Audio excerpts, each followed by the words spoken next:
Hello everybody. We have just a really quick video here today just to define a couple of terms. Everything is the same as we did today in class, no biggie. So just a couple of terms that are in your textbook and one that's not. I still think it's important that you know it. So we'll do those and we'll shut her down. So here we go with the first one, an angle of depression.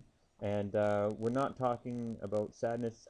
No, I'm just kidding. Anyway, so yeah, angle of depression and angle of elevation as well are both referring to the same standard, and that standard is this. Yeah, that's right, I totally drew that.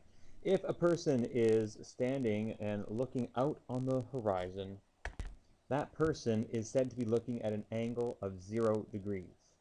However, if that person were to cast their eyes upwards or downwards, we would call the amount by which they move their eyes up or down the angle of depression or elevation. In other words, for angle of depression, the angle that this line makes with the horizon, this angle here, would be the angle of depression. And then obviously the angle of elevation is this angle we make here, right there. We'll call that alpha. Okay? And so the angle of elevation is the angle made with the horizon being 0 degrees. Okay?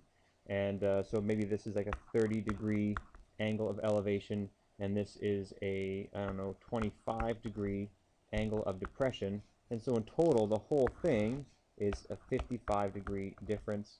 You can do things like that. Okay? So there's that.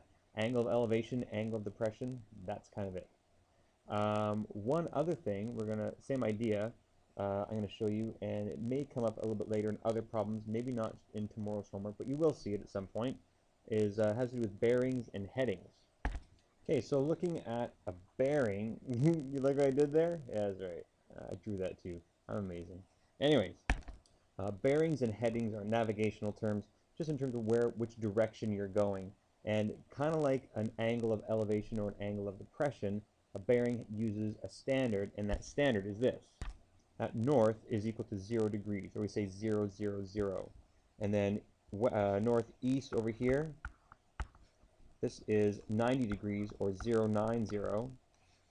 South is a bearing of 180 degrees, or 180, and west is a bearing of 270 degrees, or 270, we say.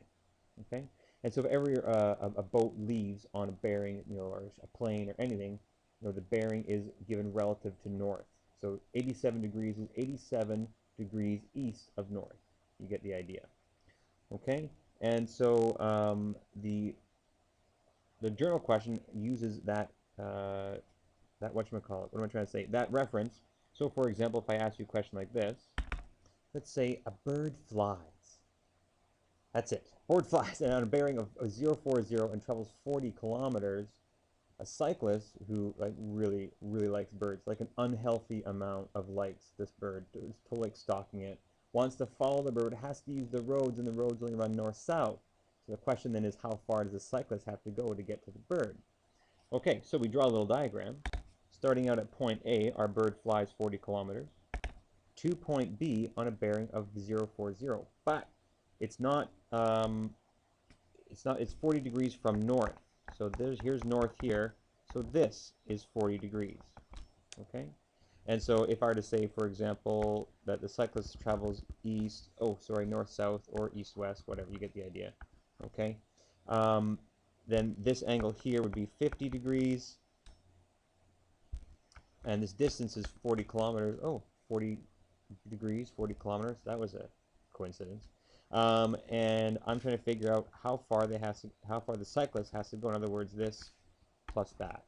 Okay. Well, we can just use cosine and sine to find x and y, and you get you get what you see there. So there you go. So maybe after traveling 56 kilometers on his bike, the cyclist wouldn't be quite so weird anymore. So he could work out all that aggression on his bike. It could happen. Okay, that's it. That's all I got to show you, really.